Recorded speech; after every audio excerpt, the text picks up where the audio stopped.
We've all heard the saying, everyone watches women's sports. Well, don't kid yourself. It's no marketing term. It's just true. Women's sports continue to grow in viewership and popularity.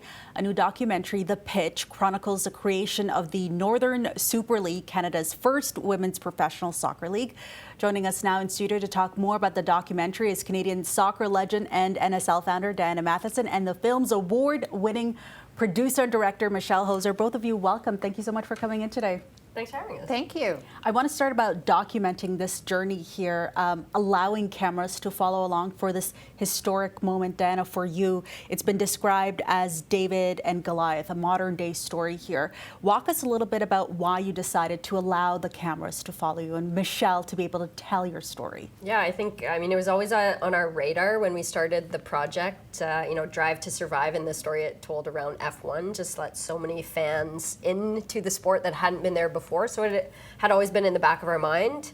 And when we found Michele, it was just the perfect fit. And I think, we went into those conversations thinking Michele would tell the story of the building of the league, of the Northern Super League. And she did so much more than that. It ended up being the story of Canadian women's soccer and Canadian women's athletes that I think just so many people will feel seen by and can relate to. Making history along the way. Michele, I want you to pick it up from there too, because you go into, like any good storyteller, you go into this project perhaps knowing what you're going to cover, having a focus, but then there's so many layers you uncover throughout this journey here. So tell me about that, and for you, why it was important to document the historic moments and many firsts. I think what was important is the story of seeing Diana Matheson and other former players deciding on their own to put together a league. And in the beginning, I thought I was doing a film about starting something new. But then the more you research, the more you see, it's really about these women's fight for decades trying to own their space that should have been their rightful space for their own. And that's really the David and Goliath story. Here it is, these women on their own. I mean, we knew we were going to start at the beginning of the process and end at the opening inaugural game, but it's more than just building something new. It's about finding justice for these women. And Diana, for you, as you're making this transition, we're watching some of the parts of the documentary. You're making this transition from the pitch to the boardroom. What sort of life lessons are you taking from, Diana, the all-star athlete, to Diana all of a sudden trying to build something, to continue building something for generations to come? Yeah. Oh my gosh. I feel like Michelle's spoken about it a few times. Like I learned so many things and grew so much throughout this journey, and I feel like Michele got to watch that and have a front row seat, and you can see that in the doc. Going into this, I had a background as an athlete, 17 years as an athlete. I'd done a few entrepreneurial things, helped build the Players Association for the Canadian Women's National Team. So I'd done that, but obviously hadn't had decades in the business world. But I brought with me the things I knew as an athlete. You needed a really clear vision and end in mind. You needed to be really clear on what your values were and how you were going to stay true to that. And then everything I wanted to bring with me from what I'd learned about leadership over the years. You got a role model first, be vulnerable, be transparent. But in a lot of ways, it was an easy project to lead because I and we and so many Canadians just feel so strongly about this and understand the impact it has on and off the field for so many Canadians, whether it be players or coaches or referees or women in media or women in business or sports science or whatever it is. This just has such an important impact that I think it was easy to be driven by it. And there's so many women who are spearheading the establishment of women's leagues all around the world, in Canada as well. Yeah. And something that I hear over and over again is wanting to look out for the generations to come. There's this scene in the documentary where a baby's on the pitch and you see that soccer ball being tossed over, and I get chills just thinking about that. For you, how do you measure the success of the work that you're doing? Yeah, in some ways it's going to be immeasurable, the impact this has. Things like, girls drop out of sport in Canada at 3 times the rate of boys. We want to decrease that. There's an industry here that's, going to drive hundreds of millions of dollars of revenue.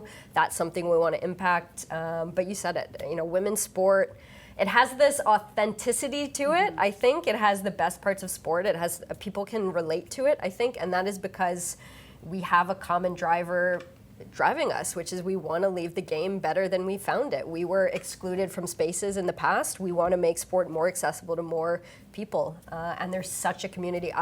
During this project, I knew I could pick up the phone to anyone, whether it was someone at the Women's Super League in England or in Australia or the PWHL or WNBA Canada or Toronto Temple. I can call anyone and they're going to say, how can we help? Because we truly believe that a rising tide raises all boats, and this is a brand new industry and business. It's not the case where we've tried this before and it didn't work. We grew up at a time when women's sport was surrounded by myths and biases. No one watches women's sport. Women's sport doesn't make money. And we never had the data or the women leaders in positions to disprove that. When I started this project 3.5 years ago, the oldest data I could find was from 2019. That's how new this is.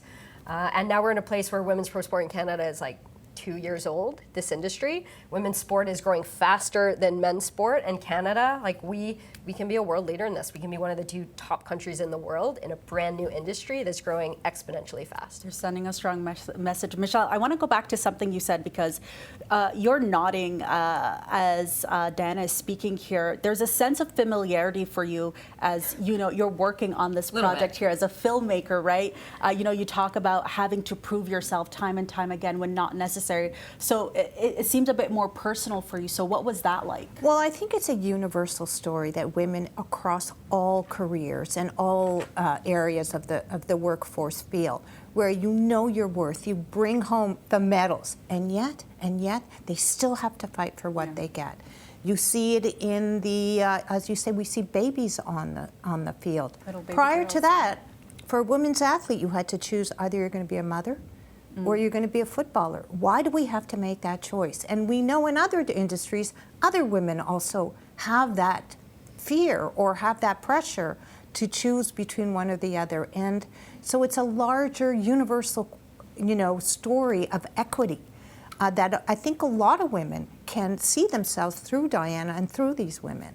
Absolutely, well said. I want to get to some important dates here. So the pitch is screening at Hot Docs at Ted Rogers Cinema November 12th.